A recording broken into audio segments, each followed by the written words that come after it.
अस्सलाम वालेकुम नाजरीन। कुर्लुस उस्मान सीजन 4 का आगाज हो चुका है। चलिए पहली एपिसोड का आगाज करते हैं।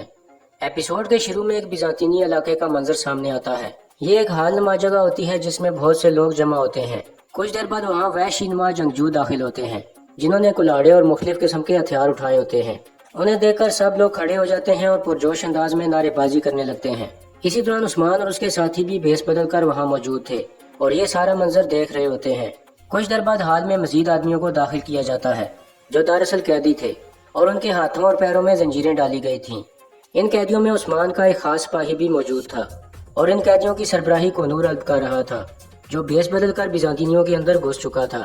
कुछ देर बाद सब कैदियों की जंजीरें खोल दी जाती हैं और फिर कोनूर अल्ब सब लोगों से मुखातिब होकर बुलंद आवाज में कहता है, मुकद्दस रोम के लोगों, हमारे अजीम शहनशाह आंद्रे निकोस के ग्लैडिएटर खेल शुरू हो चुके हैं। ये अजीम तरीन जंगजू मरने के लिए पैदा हुए हैं। ये मौत का खिलाड़ी रोफस है और ये निको है जिसकी ढाल को 1000 तलवारों से आजमाया गया है। इसके बाद कोनूर अल्ब कैदियों की तरफ आकर कहता है, ये जो अपनी माओ से गुलाम पैदा हुए अपनी आज़ादी के लिए जंग करेंगे। ये कहकर कोनूर अल्ब इशारा करता है तो सब कैदियों के सामने एक एक तलवार फेंक दी जाती है। उस्मान और उसके साथी ये सब नज़ारा गौर से देख रहे होते हैं। इतने में शहनशाह आंद्रे निकोस नमूदार होता है जिसे देखकर सब लोग मजीद पुरजोश हो जाते हैं और जोर जोर से शहनशाह का नाम पुकारने लगते हैं। इसी दौरान वहाँ मौजूद एक शख्स आहिस्ता से कहता है, दिन के इख्तिताम पर सब लोग बुलंद आवाज में मेरा नाम पुकार रहे होंगे। इतने में शहनशाह आंद्रे निकोस सब लोगों से मुखातिब होकर कहता है, मंसूख शुदा खेल दोबारा वापस आ गए। पता है क्यों? क्योंकि रोम को जंग के लिए तैयार रहना चाहिए। रोम की ताकत इसी तरह वापस आएगी जिस तरह ये मंसूख शुदा खेल वापस आए हैं।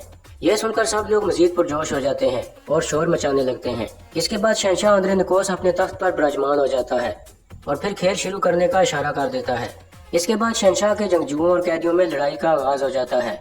यह देखकर उस्मान आहिस्ता से कहता है, तुम लोग खेल बनाते हो और खुशी के लिए खून बहाते हो। इसी दौरान खेल शुरू हो जाता है जिसमें शहनशाह के जंगजू कैदियों को खत्म करने लगते हैं जबकि शहनशाह आंद्रे निकोस इस मंजर से लुत्फ अंदोज हो रहा होता है। इतने में एक आदमी अंदर की तरफ मुड़ता है जिसे देखकर उस्मान आहिस्ता से कहता है, गद्दार इसकी खो में घुस गया।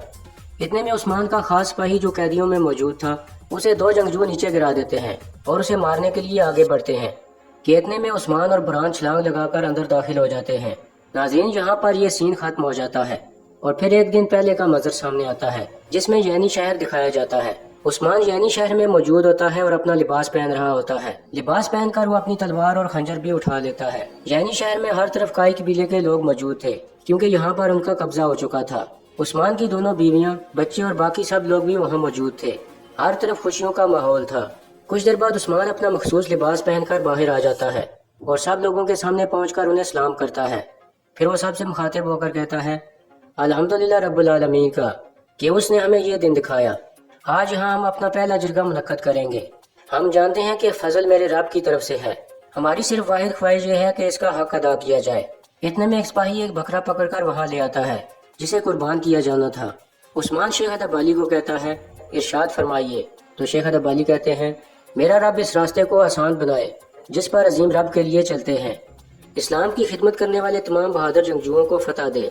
यह जानवर जिसे तुम अल्लाह की राह में कुर्बान कर रहे हो, अल्लाह ताला इस पर हजरत इस्माइल अलैहिस्सलाम की बजाय कुर्बान होने वाले जानवर की तरह बरकत अता फरमाए। इसके बाद उस्मान को बकरा ज़बह करने के लिए खंजर पकड़ा दिया जाता है और फिर उस्मान बकरे के पास बैठकर अल्लाह का नाम पुकारते हुए बकरा ज़बह कर देता है। इस तरह बकरे की कुर्बानी मुकम्मल हो जाती है और फिर सब लोग दोबारा अपने मामूल के कामों में लग जाते हैं।